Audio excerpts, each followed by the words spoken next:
Hello दोस्तों, स्वागत है आपका आपके अपने YouTube channel stock station by Rajendra पर। दोस्तों 2023 की शुरुआत हो चुकी है। इसी शुरुआत के साथ 2022 के निफ्टी बैंक निफ्टी स्टॉक्स के परफॉर्मेंस और हमारे इन्वेस्टमेंट का क्या कुछ हुआ वो हमने देखा। उसके बाद 2023 में कहाँ पैसा लगाएं, कहाँ अपॉर्चुनिटीज मिलेगी, कहाँ पर रिस्क ज़्यादा होगी, इन तमाम सारे क्वेश्चन के बीच में मैं आपके सामने हाजिर हुआ हूँ आज एक ऐसा वीडियो लेके जिसमें आप ये देखेंगे कि किस सेक्टर में पैसा लगाने पर हमारे पैसे को ग्रोथ अच्छी मिलेगी।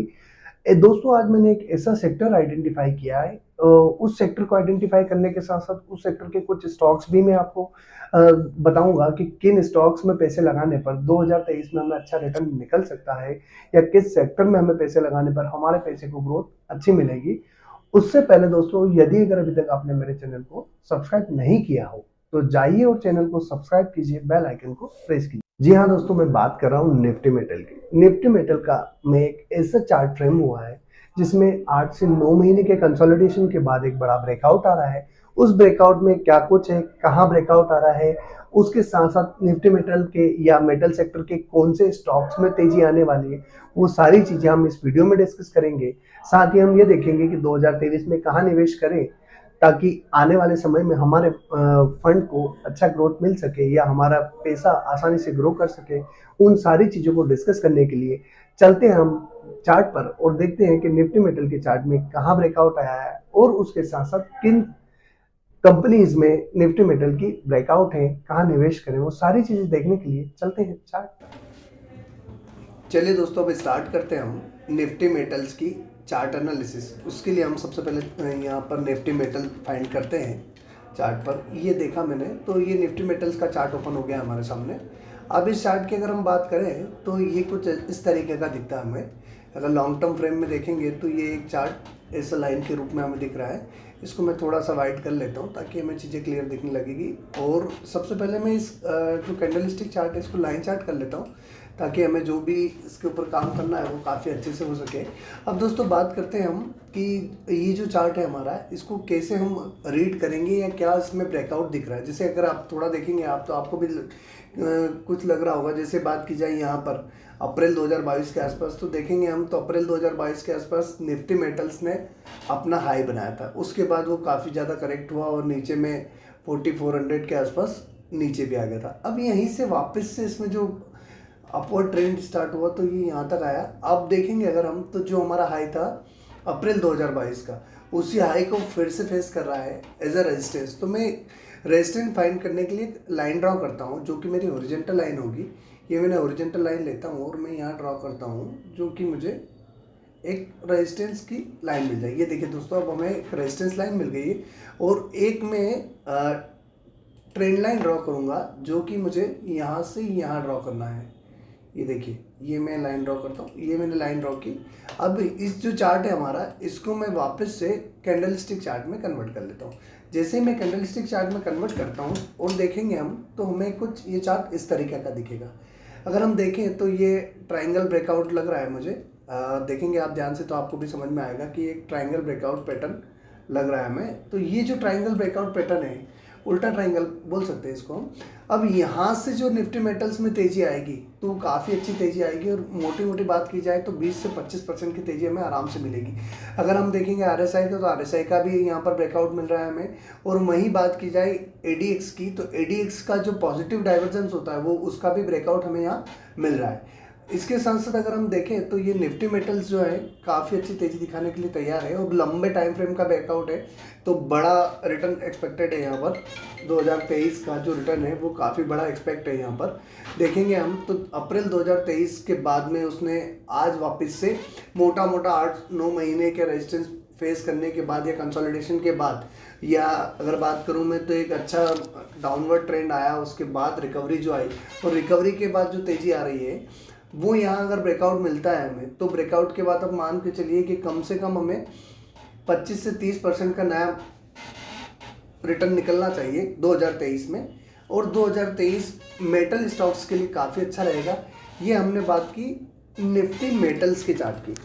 दोस्तों बात करते हैं निफ्टी मेटल के बाद कि किस स्टॉक में या मेटल सेक्टर के कौन से स्टॉक में अच्छा मूवमेंट मिलेगा। सबसे पहले मैं बात करता हूँ टाटा स्टील की।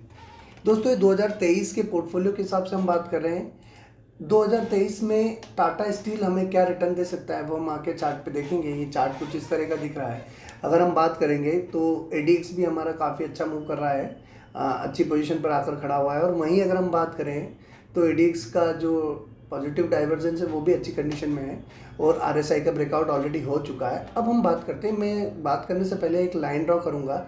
जैसा ये लाइन चार्ट में मैंने इसको कन्वर्ट किया, यहाँ से मैं एक ट्रेंड लाइन ड्रॉ करता हूँ और देखते हैं कि क्या कुछ मिल रहा है हमें इस ट्रेंड लाइन से। ये मैंने ट्रेंड लाइन बनाया है यहाँ से और ये मैं ट्रेंड लाइन को ड्रॉ करता हूँ। ये ट्रेंड लाइन ड्रॉ की मैंने दोस्तों और वापस से इस चार्ट को मैं कैंडल स्टिक चार्ट में कन्वर्ट कर देता हूँ। अगर हम देखेंगे तो हमने प्रीवियसली हमने टाटा स्टील के ऊपर वीडियो डाला था और उसमें बताया था 100 रुपये के आसपास टाटा स्टील में बाइंग आई थी, जो कि 120 122 से लेके 140 रुपये तक के टारगेट दिए थे। वहाँ से 120 मतलब मिडवे हमने क्रॉस कर लिया है। आज हम निफ्टी मेटल के साथ अगर बात करें तो क्या कुछ दिख रहा है इसमें, ये देखिए दोस्तों, इसमें बड़ा ब्रेकआउट है। ये वाला अगर जो बात की जाए तो ये ब्रेकआउट काफ़ी अच्छा है। इसमें साथ साथ एक फंडामेंटल्स की भी बात करूँ तो मार्च 2021 में जो 15.34% की पोजीशन थी एफआईएस की, वो बढ़ के अभी हो गई है 21.52%। मतलब एफआई भी पोजीशन बढ़ा रहा है। दूसरी बात 4.15% का डिविडेंड यील्ड भी है इसकी, मतलब उस हिसाब से भी स्टॉक अच्छा है। और 1,49,732 करोड़ का मार्केट कैप है, जो कि काफ़ी अच्छा है। आरओई की बात करूं तो 42.6% की आरओई है इसकी। बुक वैल्यू भी 88 की है। और वहीं अगर मैं बात करूं इसकी पी की, तो पी जो है इसका 5.22 है, मतलब पी भी इसका काफ़ी कंफर्टेबल जोन में। तो ओवरऑल अगर बात की जाए तो ये स्टॉक काफ़ी कंफर्ट जोन में है। वहीं अगर हम देखेंगे तो एक ट्रेंड लाइन जो है, अगर हम बात करें तो अगस्त 2023, माफ़ कीजिएगा, अगस्त 2021 से जो हाई था वहाँ से आज ये स्टॉक काफ़ी करेक्ट हुआ, जो कि नीचे में आपको 80 रुपये तक आया। और उसके बाद जो इसने बीच में एक बार और कोशिश की थी अप्रैल 2022 में क्रॉस करने की, बट वो क्रॉस नहीं कर पाया और फिर गिर गया। अब यहाँ पर वापस से जैसा निफ्टी मेटल में ब्रेकआउट आ रहा है, सेम ब्रेकआउट इसमें भी है। अब इसमें ब्रेकआउट है तो हमारा टारगेट क्या होना चाहिए, हम कुछ लाइन ड्रॉ करके देखते हैं। एक मैं हॉरिजॉन्टल लाइन यहाँ से ड्रॉ करता हूँ, देखता हूँ मुझे टारगेट क्या मिलता है। दोस्तों मोटा मोटा 138 रुपये का पहला टारगेट मिलता है और वहीं दूसरा का टारगेट की बात की जाए तो 152 रुपये के आसपास के टारगेट मिलते हैं। मतलब काफ़ी अच्छा रिटर्न यहाँ पर अभी भी एक्सपेक्टेड है।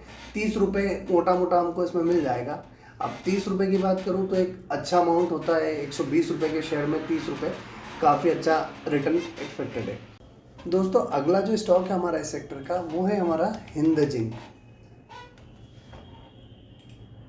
क्या कुछ दिख रहा है चार्ट में, ये भी देखते हैं। चलिए, हिंद जिंक की बात करें तो ये भी काफ़ी कंफर्टेबल पोजीशन में है बाइंग के लिए।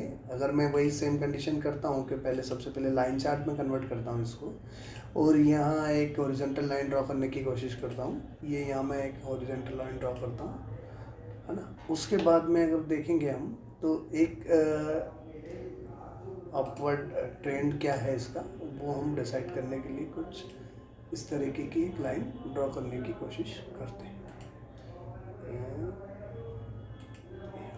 ठीक है।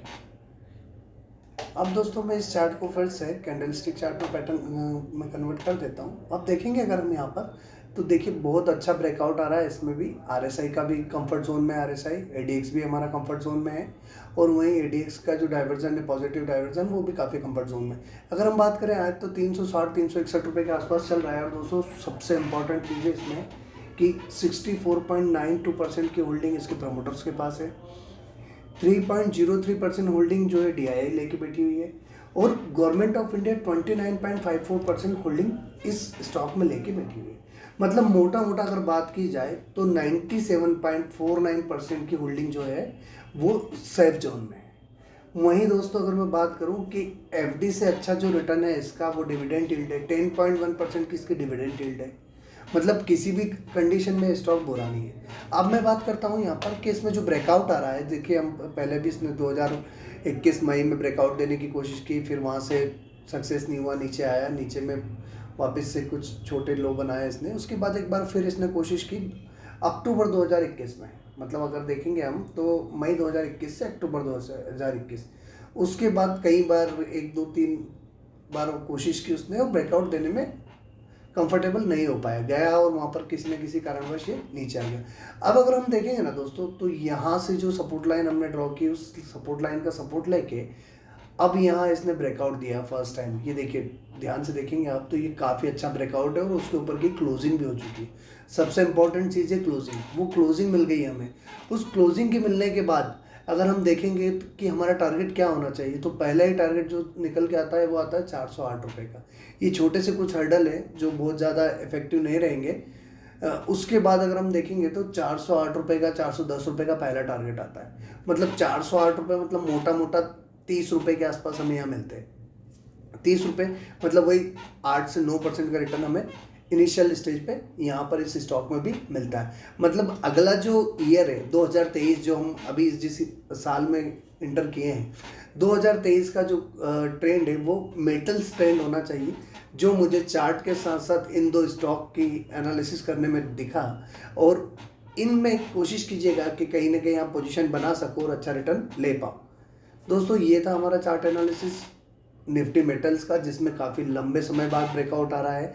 निफ्टी मेटल्स के एक बार चार्ट पर फिर चल के देखते हैं। ये हमने टाटा स्टील और हिंद जिंक का चार्ट तो देख ही लिया, निफ्टी मेटल का चार्ट देखेंगे तो देखिए परफेक्ट ब्रेकआउट है और बहुत बड़े रन की तैयारी में निफ्टी मेटल। मतलब कम से कम इतना रन तो आएगा ही आएगा, 6320 से लेके 6900, मतलब 6302, 63, हाँ ये यहाँ मोटा मोटा एक रेंज है जो 6300 के आसपास है।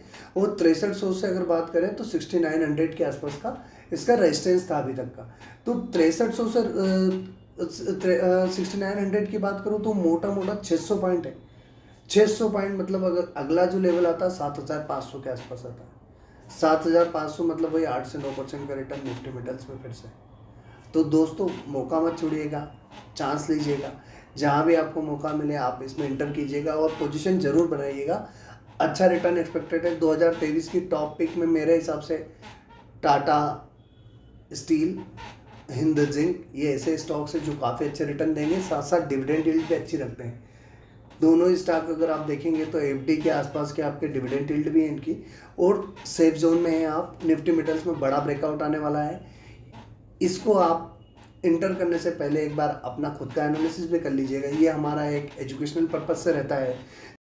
तो दोस्तों ये था हमारा चार्ट एनालिसिस मेटल सेक्टर के बारे में। इसमें हमने निफ्टी मेटल के, हिंदुस्तान जिंक के और टाटा स्टील के अलग अलग चार्ट्स को देखा, उनके बिहेवियर को देखा कि क्या उनमें पॉजिटिवनेस है, क्या उनमें रिटर्न एक्सपेक्टेड है, क्या ब्रेकआउट आ रहा है। वो सारी चीज़ें देखने के बाद हमने ये वीडियो आपके सामने पेश किया। दोस्तों कोई भी आपका सजेशन हो, कोई भी सुझाव हो या कोई भी आपकी क्वेरी हो, आप कमेंट बॉक्स में ज़रूर कमेंट कीजिएगा, बताइएगा मुझे आपको ये वीडियो कैसा लगा और आने वाले समय में आप किस सेक्टर पे नया वीडियो चाहते हैं, किस स्टॉक के बारे में आपके मन में कोई क्यूरियोसिटी है, वो सारी चीज़ें आप कमेंट बॉक्स में मुझे कमेंट करके बता सकते हैं। साथ ही दोस्तों ये अगर वीडियो अच्छा लगा हो तो लाइक कीजिएगा, शेयर कीजिएगा और प्लीज़ सब्सक्राइब कीजिएगा। Thank you.